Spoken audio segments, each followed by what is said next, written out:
en 1957 renunció. No, se estuvo poquísimo. Sí, estuvo poco. Lo encarcelaron mientras hacía el servicio militar, pero renunció en algún momento.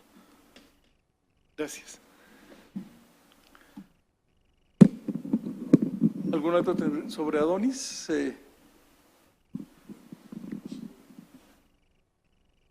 Yo quisiera hacer alguna referencia sobre Adonis. Particularmente, Adonis tiene un texto que es una especie de manifiesto sobre los movimientos, árabes, en donde fija su postura a través de una serie de cuestionamientos, en los que resalta, digamos este aspecto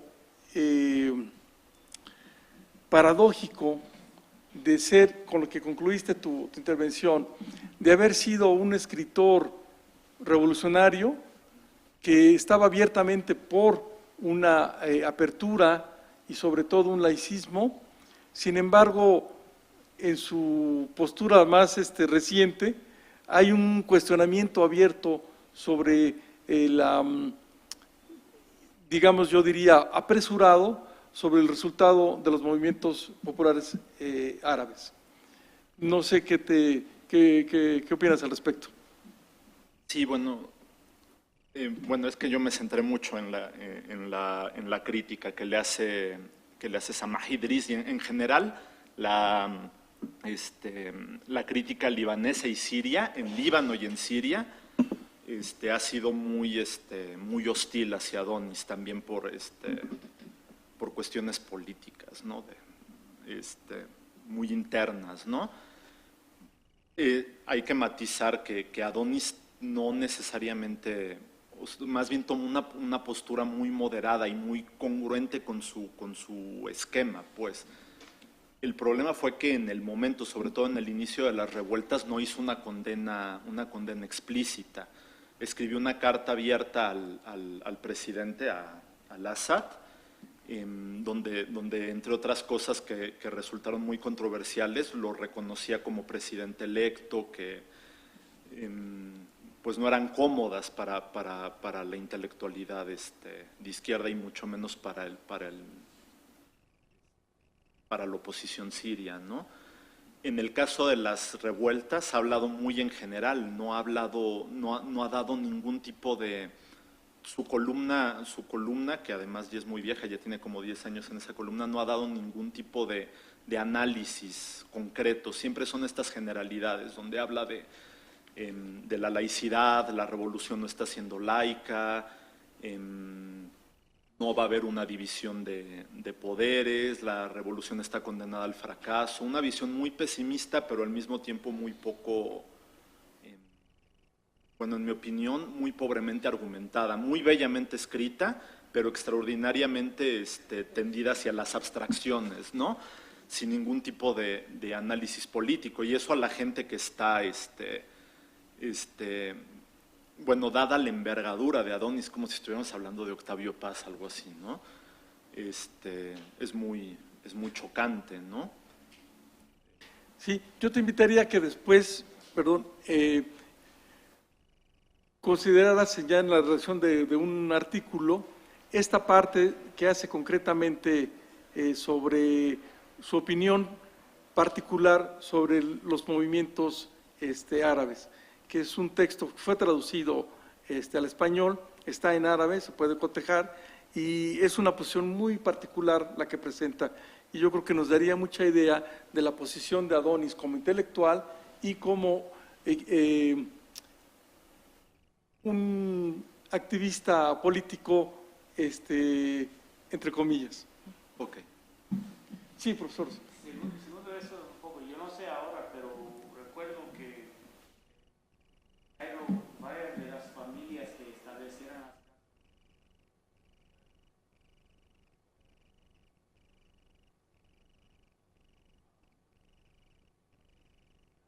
se ha visto una reacción fuerte en Egipto.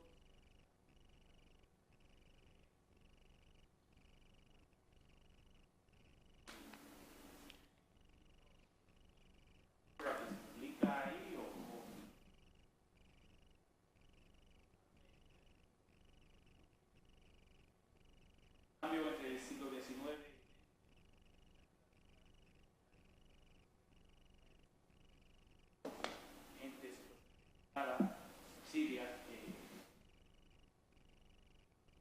sé bien cuál ha sido su repercusión en el ámbito en concreto egipcio.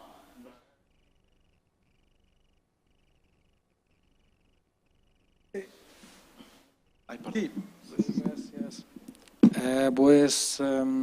Sencillamente en Egipto, para muchos, Adonis está en contra de la cultura árabe, porque Adonis en su forma de escribir y todo quiere acabar con los antiguos estilos, con la tradición árabe y muchas cosas. Y para muchos de verdad, para mis profesores, por ejemplo, en la universidad, Adonis no representa la cultura árabe, pero sencillamente representa la cultura occidental, pero escribe en árabe. Este es muy importante en este sentido. Tal vez la actitud de Adonis ante las revoluciones árabes viene de que lleva muchos años no cree en los pueblos árabes, es decir, según su concepto, la tradición árabe o la religión, etcétera, son los responsables de nuestra tardanza. Y nuestros países no quieren, nuestros pueblos, mejor dicho, no quieren abandonar la religión, que para él es la base del laicismo, del secularismo, y por eso ya tomó esta actitud. En cuanto a la otra pregunta de que las familias sirias y familias libanesas ya... esto ha sido de verdad en la etapa colonial. Muchas familias shamíes, podemos decir esto, de Líbano, sí, la verdad desempeñaron un buen papel en el desarrollo de artes, en el teatro, en el periodismo. Por ejemplo, hasta hoy en día el periódico más famoso, Al-Ahram, las pirámides, fue sobre el dueño era un libanés, ¿de acuerdo? Pero con la llegada de Nasser ya nacionalizó todo, entonces a partir de entonces ya no tienen, sí. Gracias. ¿algún otro comentario? Sí, Gilberto.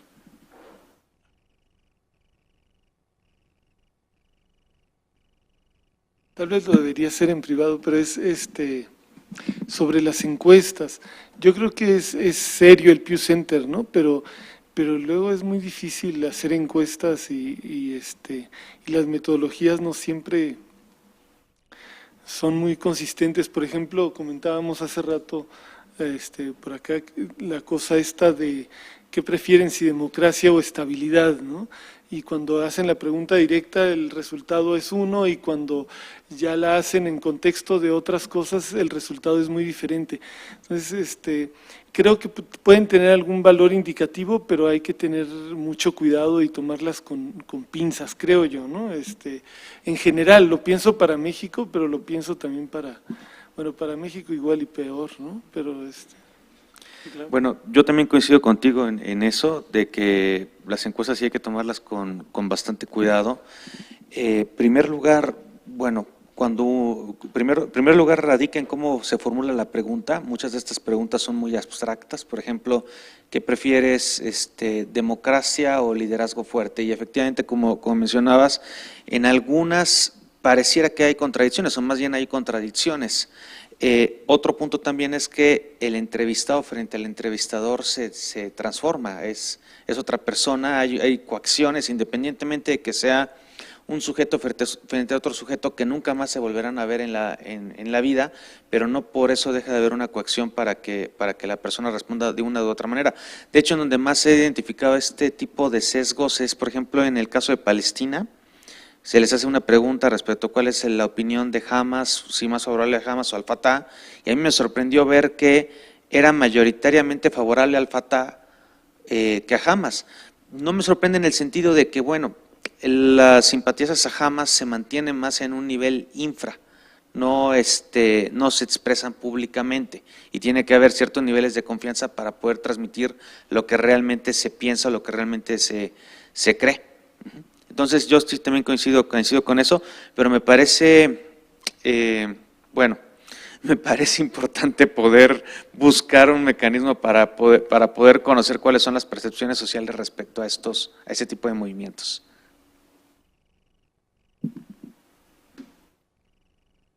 Sí, adelante. Sí, llévate esta y ahí la dejamos.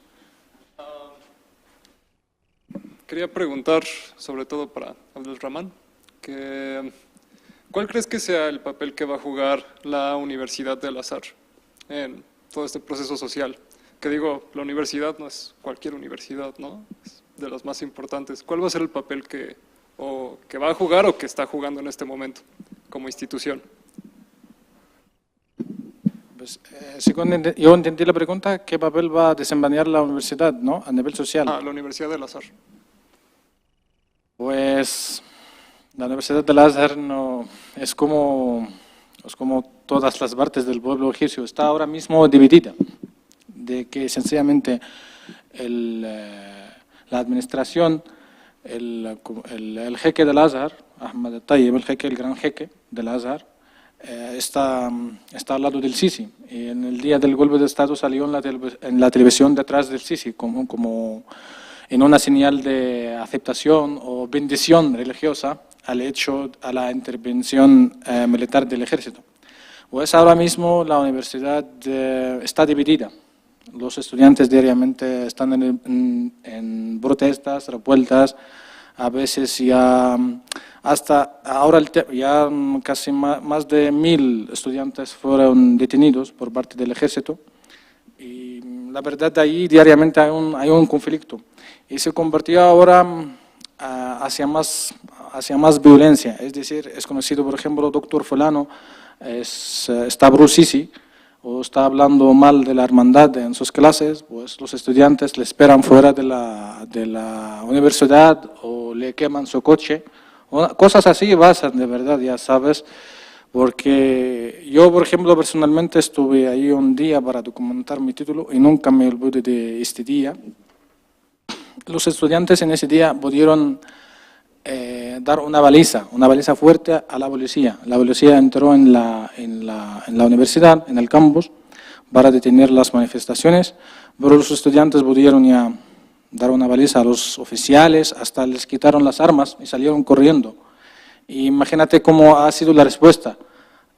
Las paracaidistas, los militares, aviones y helicópteros, y una guerra de verdad. Pues sencillamente los estudiantes, podemos decir, han dejado de estudiar, todos los días están en manifestaciones, tanto chicas como chicos, pero ahí en la universidad hay una universidad para las chicas y una para los chicos. Entonces, sencillamente, a nivel oficial, el Azhar ya trabaja al lado del Sisi. Por ejemplo, en los conflictos que estaban en Asuán, no sé si salieron estos conflictos por los medios de comunicación aquí, había un conflicto entre dos tribus ahí en Asuán.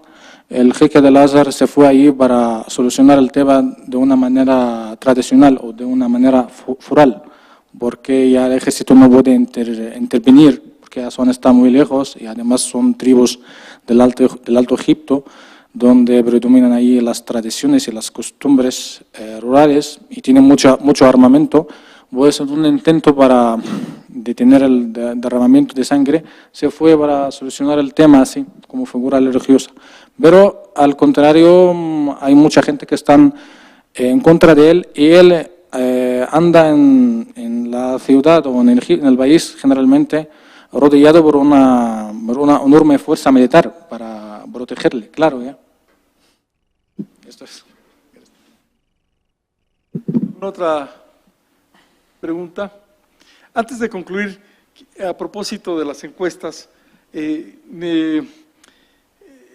quisiera destacar que el 2 de mayo recientemente se hizo una encuesta sobre las preferencias de los cairotas sobre los dos candidatos que están contendiendo por la presidencia, es decir, Al-Sisi y Hamdin Sabahi.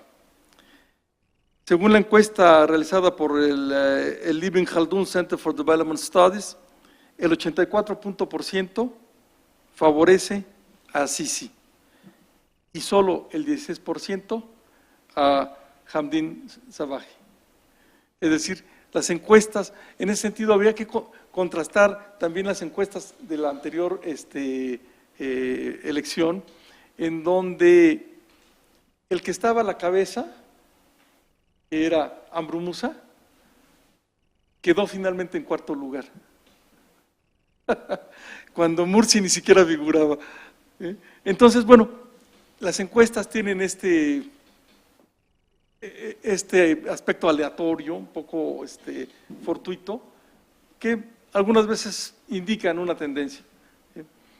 Pues sencillamente, ¿a qué clase se van las encuestas? Exacto. Es decir, eso es, el centro de Ibn Khaldun está en el Cairo, Así es. hace sus encuestas alrededor del centro, pero sencillamente Morsi llegó al poder gracias al campo egipcio. Exacto. Eso es, ya Exactamente. sabe, Así es. no por la ciudad votó por Shafik, por el cambio, la gente pobre que viven en una extrema pobreza votaron por la hermandad, porque la hermandad allí tiene una presencia, al menos a los pobres les dan mensualmente un dinero, ya saben, eso es, el zakat.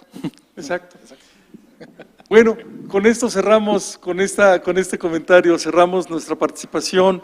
Agradezco muchísimo su presencia. No se pierdan la sesión de la tarde, que va a ser realmente interesante. Empezaremos a las 4.